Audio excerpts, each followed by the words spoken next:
আর জাপানের বাৎসরিক আয় এক একটা মানুষের আমাদের চাইতে 40 গুণ। আমি ক্লিয়ার? তো জাপান কিভাবে তৈরি হলো? ম্যান পাওয়ার, তারা জনসংখ্যাকে জনশক্তিতে, জনসম্পদে। আমাদের দেশে যদি জনসংখ্যাকে জনসম্পদে রূপান্তরিত করা যায়, আমরা কি তাদের সাথে তৈরি হবো? আমি বিশ্বাস করি। আর আমাদের দেশের জনসংখ্যাকে জনসম্পদে রূপান্তরিত করার জন্য যেসব অর্গানাইজেশন কাজ করতেছে তার মধ্যে অন্যতম হচ্ছে অ্যাক্সিলেন্ট ওয়ার্ল্ড। মাত্র 3.5 বছরে অ্যাক্সিলেন্ট ওয়ার্ল্ড 35,000 মানুষই কাজে লাগিয়েছে, যারা ম্যাক্সিমাম অনেক ভালো ইনকাম করে। ইনশাআল্লাহ আমি এভাবে করে বলতে চাই, আমি আজকের দিনে সবচেয়ে বেশি ধন্যবাদ দেব বর্তমান সময়ের সুযোগ্য প্রধানমন্ত্রী, গণপ্রজাতন্ত্রী বাংলাদেশ সরকারের প্রধানমন্ত্রী মাননীয় শেখ হাসিনাকে। তার জন্য জোরে একটা হাততালি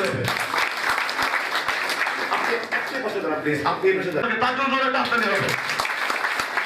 আমি ওনাকে এই জন্য ধন্যবাদ দিচ্ছি, আজকে আমরা যে সিস্টেম নিয়ে কথা বলতেছি, that means e-commerce marketing. Yes or no? বাংলাদেশে এই ই-কমার্স মার্কেটিং এর জনক হচ্ছে সজীবাদের জয়। আমরা কি বিশ্বাস করি আমরা এগিয়ে যেতে পারবো? আপনাদের ইয়ে শুনে ভালো লাগে না? আমরা কি বিশ্বাস করি আমাদের দেশে হবে সেই ছেলে কবে কথায় না বড় হবে? আমরা কি শুধু কথায় বড় হবো না কাজে বড় হবো? বিশ্বাস করি।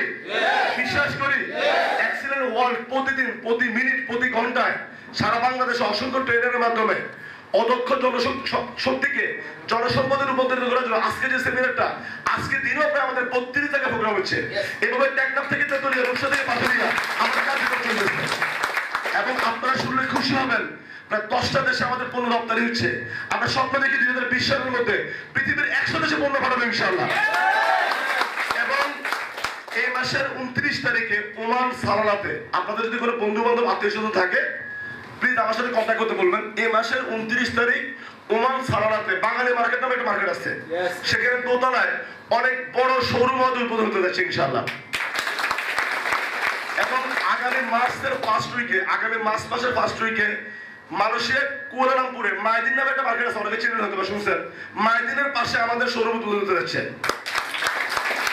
বন্ধুরা, আমরা এভাবে করে যেখানে ছিলাম আমরা অনেক বিদেশি পণ্য ইউজ করি, আমাদের বিদেশ প্রীতিটা অনেক বেশি।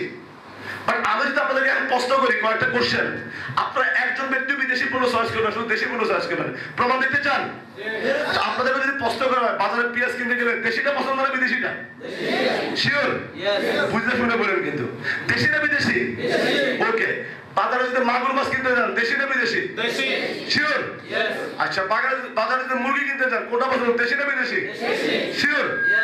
বড় ভাই কিংবা বড় বড় জন্য পাত্র বা পাত্রী খুঁজতে গেলে দেশি না বিদেশি? শিওর? বন্ধুরা আমার, এভাবে যদি 100 কোশ্চেন করি, হ্যালো এভরিওয়ান,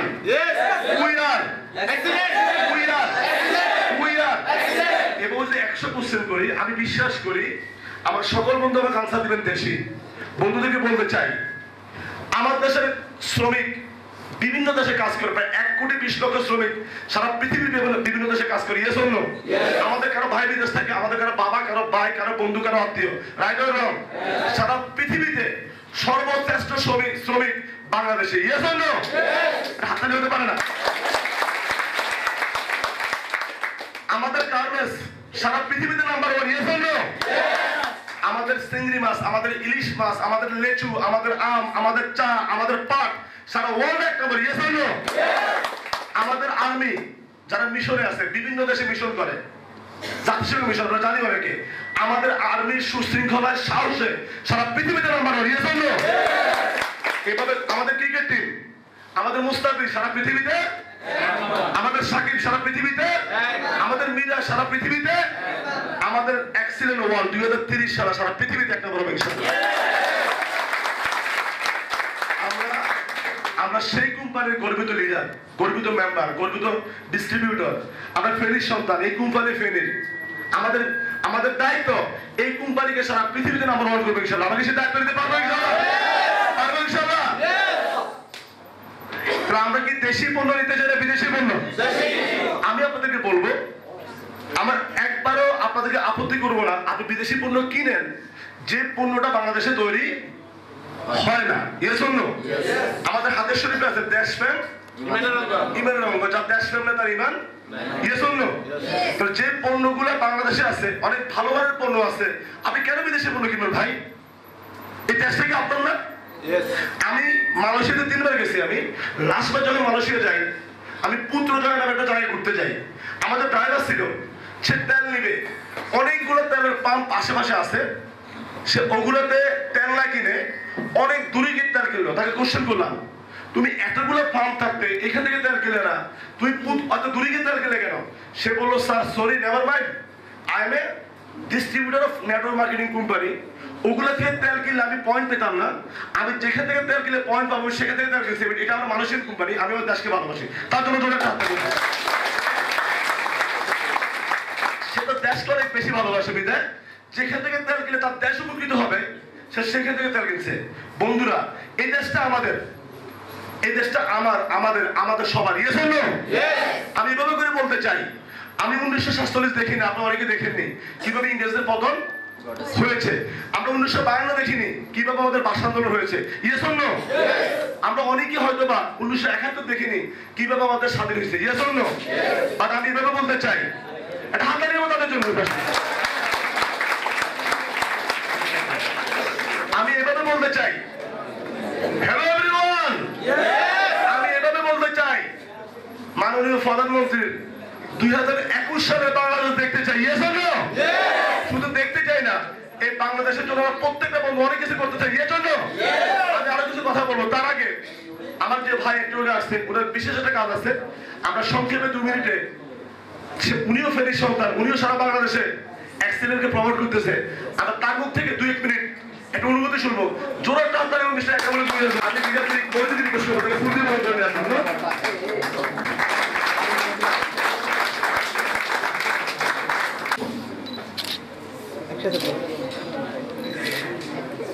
ওকে, আপনারা কেমন আছেন সবাই? আসলে আপনাদের সবার কাছে আমি ক্ষমা চেয়ে নিচ্ছি, কারণ আজকের এই প্রোগ্রামটা আমার প্রোগ্রাম, অথচ আমি সবাই দেরি করে আসছি, এই জন্য আমি আন্তরিকভাবে দুঃখিত। এই প্রোগ্রামের শুরু থেকে আমার এখানে থাকার কথা ছিল, বাট আমি, আপনারা হয়তো অনেকে জানেন অনেকে জানেন না, আমি ফেরি যে দুলাল সিনেমা হলটা, এই হলটা আমি চালাই। তো সেখানে হলের একটু প্রবলেম ছিল, তথ্য অফিসারের সাথে আমরা ভারতীয় একটা ছবি চালাচ্ছি, জিতের অভিমান, কিন্তু বাংলাদেশে এই ছবিটা ভারতীয় ছবি তথ্য মন্ত্রণালয় থেকে একটু পারমিশন এখনো হয়নি, এই জন্য ওখানে আমার একটু প্রবলেম ছিল, যার কারণে আমার আসতে এখানে দেরি হয়েছে। তারপরে এখন আরেকটা প্রোগ্রাম আমাকে যেতে হচ্ছে, এই জন্য রয়্যাল স্যারের মাঝখানে আমি আপনাদের সামনে ঢুকে গেলাম। যাই হোক, আপনাদেরকে শুধু আমি বেশি কথা বলবো না, বলতে আমার বিরক্ত করবো না আপনাদেরকে, শুধু একটা কথাই বলবো, সফলতা মানুষের জীবনে কখন আসে, কিসের জন্য আসে, এটা কোনো মানুষ জানে না। সফলতা হচ্ছে একটা অজানা একটা তথ্য। যেমন আমি আপনাদের ফেরির একজন ছেলে, আমি একজন চলচ্চিত্র প্রযোজক। 2000 আমার বয়স যখন 30 বছর বয়স, তখন আমি সফল একজন চলচ্চিত্র প্রযোজক। যখন আমি চিন্তাও করতে পারি না যে আমি এত অল্প বয়সে যে কাজটা করতে অনেক টাকা লাগে, সেই কাজটা আমি সাকসেস করেছি এবং বিভিন্ন চ্যানেলে আমি সাক্ষাৎকার দিয়েছি। বাংলাদেশের সারা পৃথিবীর মানুষ আমাকে টেলিভিশনের পর্দায় দেখেছে। তো আমার বন্ধু এবং আমাদের কোম্পানির যে এমডি সাহেব রয়েছেন, রয়্যাল সাহেব, আমরা বহু বছর আমাদের একসাথে পথ চলা, আমরা নিজেরা সফল হয়ে হ্যাপি না। আমরা চাই আমাদের ফেরির প্রত্যেকটা লোক আমাদের মতো সবার বাড়ি গাড়ি সবকিছু থাকুক। এবং আমরা এই জন্য এক্সেলেন্ট গ্রুপ নামে যে কোম্পানি করেছি, সেটাতে আমরা সারা বাংলাদেশে ইনশাল্লাহ এর মধ্যে অনেক ব্যাপক সাড়া হচ্ছে, সবাই সফলতা পাচ্ছে। অনেকেই প্রত্যেক দিন যে ইনকাম, সেই ইনকাম দিয়ে মানে লেখাপড়া করে যে অনেক কথা তো আপনারা শুনেন যে লেখাপড়া করলে ব্যাংকে চাকরি করা যায়, আর অনেকে লেখাপড়া না করে কিন্তু ব্যাংকের মালিক হয়ে গেছে, এরকম একটা অবস্থা। অ্যাক্সিডেন্টে কাজ করে এখন যারা ব্যাংকে জব করে মাসে 50,000 টাকা পায়, আর অ্যাক্সিডেন্টে জব মানে কাজ করে অনেক লোকে এখন প্রতিদিনও 50,000 টাকা পায়। এরকম আমি অনেকের সাথে আমার সাথে আপনারা এই আমাদের সাথে থাকবেন, আমরা আপনাদের সাথে আছি, এবং যারা অ্যাক্সিডেন্টের স্টার হবেন তাদের জন্য বিভিন্ন ধরনের যে ইয়ে আছে আমাদের এমডি সাহেব বলবেন। আর আমি আরেকটা প্রোগ্রামে চলে যাব, বিদায় আমি আর বেশি আপনাদের সামনে কোনো মোটিভেশনমূলক কোনো কথাবার্তা বলতে পারছি না। তা আপনারা সবাই আমার সাথে, আপনাদের সাথে আমি পৃথকভাবে বৈঠক করব। যারা আমাদের অ্যাক্সিডেন্টে কাজ করবেন ফেনীতে দুলান সিরামারের উপরে আমার একটা অফিস আছে, তারপর আমাদের এখানে জলিয়া মসজিদের উপরে না সেখানে একটা অফিস আছে, না আমার নিজস্ব আরেকটা ইয়ে আছে ডাচ বাংলা ব্যাংকের উপরে। তা আপনাদের সবার সাথে আমার ব্যক্তিগতভাবে এখানে হবে। তারপরে আমি শুটিংয়ে থাকি, যেখানে থাকি আপনাদেরকে ডেকে ডেকে আমার ফেনীর লোক যারা তারা সবসময় আমার কাছে সবচেয়ে বেশি গ্রহণযোগ্যতা পাবেন। আসলে আমি ফেনীর লোকদের বেশি উপকার করতে পারিনি, তো অ্যাক্সিডেন্টের মাধ্যমে ফেনীর লোকদের পাশে থাকতে চাই। আমি ফেনীতে এত বেশি পরিচিত না, আমি বরিশালে যেমন আমাকে চিনেন, খুলনাতে যত লোক আমাকে চিনে, ফেনীতে তত লোক আমাকে চিনেন না। কারণ আমার মামা আপনারা হয়তো বললে চিনবেন, ছাগলনাইয়ার উপজেলা চেয়ারম্যান মেজবাহুল হায়দার চৌধুরী সোহেল, উনি হচ্ছে আমার মামা। কিন্তু আমি কোনো রাজনীতির মধ্যে যাইনি বিধায় আমি অনেক লোকের পরিচয় দিও না, আমি নিজেও বলি না। সো দ্যাট এখন থেকে অ্যাক্সিডেন্টের পরিচয়ে ফেনীতে আমি সবার সাথে পরিচিত হবো ইনশাআল্লাহ। আপনারা সবাই ভালো থাকবেন। আপনাদের সবাইকে অনেক অনেক শুভেচ্ছা অভিনন্দন জানিয়ে আমার এই সংক্ষিপ্ত বক্তব্য শেষ করলাম। আসসালামু আলাইকুম ওয়া রাহমাতুল্লাহ। আমরা কি আছি ইনশাআল্লাহ? কি প্রোগ্রাম শেষ করে দেবো এখানে? উই আর একটু বলি না ভাই, দুটো জিনিস দিতে টাকা লাগে না, একটা হচ্ছে তালি আর একটা হচ্ছে গালি। Yes or no? আমি শুরুতে বলছি আজকে আমার প্রচন্ড ভালো লাগতেছে যে আমি আমার ফেনীতে দাঁড়িয়ে কথা বলতেছি, এটা আমার জন্য সবচেয়ে বেশি আনন্দের। আমি আমার সবাইকে কোশ্চেন করতে চাই, উই আর একটা ভিন্নভাবে বলতে চাই। আগে তো বলছে উই আর, আমাদের আরো কিছু স্লোগান আছে। রাজনৈতিক নেতাদের একটা স্লোগান থাকে না, যদি বা আমরা রাজনৈতিক নেতা না বাট আমরা বিজনেস করি, আমাদেরকে স্লোগান থাকতে পারে না? ওকে, আমরা ভিন্নভাবে বলবো উই লাভ, হাত তুলে বলে we love, I love, my love, we love, I love, my love. সবার জন্য আমি সর্বোচ্চ 5 মিনিট কথা বলে শেষ করবো, কারণ আমাদের মাঝে হ্যালো এভরিওয়ান একটা শেয়ারই আছে, কিছুই হবে না, এটা 300 টাকা, এটা কিছুই না, আমাদের ডেলি ইনকাম 16,000 টাকা। হ্যালো এভরিওয়ান, আপনি কি আসি সবাই? এখানে কয়টা আঙ্গুল? একটা। কি একটা? কয়টা এখানে? 5টা তো। ওকে, এবার খুবই গুরুত্বপূর্ণ কথা আপনাদেরকে বলবো আমি, হয়তো আপনাদের অনেক বেশি ভালো লাগবে। ছোটবেলায় এক্সকিউজ মি, হ্যালো, সবাই যদি কথা বলি কে কারটা শুনবো? কারো যদি কথা বলতে ইচ্ছে থাকে আমার হাতে মাইক্রোফোন আছে, please come to the stage. আমি বলার চাইতে শুনতে বেশি পছন্দ করি, বিশ্বাস করেন। আমি কি বলতে চাই? ইয়েস, অবশ্যই আপনারা বলবেন ইনশাআল্লাহ। আগামী 1 মাসের মধ্যে, এটা আছে ঘোষণা দিয়েছি, আগামী 1 মাসের মধ্যে যারা আমাদের সেলস অফিসার হবে, এসও হবে ফেনীতে, আমাদের প্রথম যে পদবিটা মাত্র এসও হবে ফেনীতে, আমাদের শিল্পকলা একাডেমিতে সর্বকালের সর্বশ্রেষ্ঠ সেলিব্রেশন তাদেরকে দেওয়া হবে ইনশাআল্লাহ।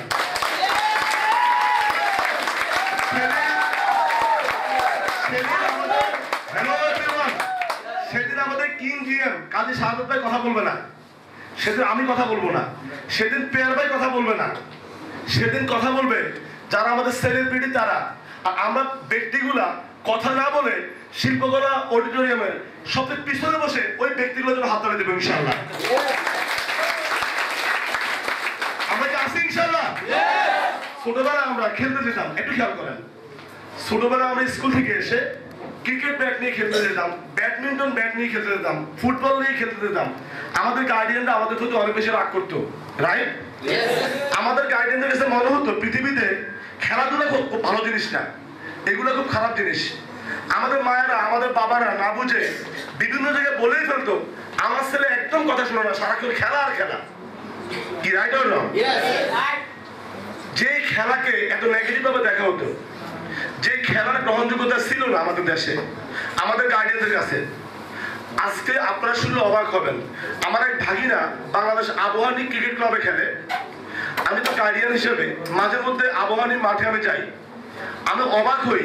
অনেক মায়েরা, অনেক বাবারা প্রাইভেট কার, BMW, এক্সট্রয়েটা, প্রাডো গাড়ি, নোভা, এরকম দামি দামি গাড়ি এক পাশে দাঁড় করিয়ে ছেলেরা খেলতেছে, তারা গর্ববোধ করতেছে। আজকে কি দৃশ্যপট চেঞ্জ হয়েছে? একটু খেয়াল হবে, এই মুহূর্তে হাততালি দরকার না, কিন্তু গুরুত্বপূর্ণ কথা বলবো, এরপর আমি শেষ করে দেবো। তাহলে যে 10 বছর আগে, 12 বছর আগে, 15 বছর আগে কিংবা 20 বছর আগে খেলাধুলাটা কোনো পেশা ছিল না, খেলাধুলা ছিল ফাজলামি, খেলাধুলা ছিল অপছন্দের কাজ, তাহলে আজকে কিন্তু সেই খেলাধুলাও আমাদের দেশে পছন্দ হয়ে গেছে। Yes or no? আজকে লেখাপড়া না করেও খেলাধুলা করেও সেলিব্রিটি হওয়া যায়।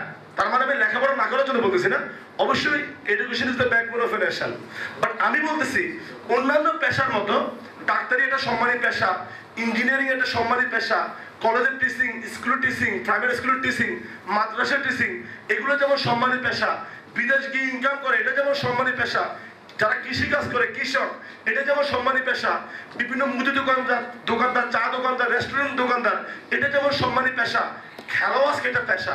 Yes or no? বিশ্বাস করি কিনা? ছোটবেলা আমরা গান গাইতাম, আমাদেরকে গান গাইলে বাবা মারা বকতো, খাইয়ে দেয় কাজ দেয়, সারাক্ষণ গান গায়, বলতো কিনা ভাই?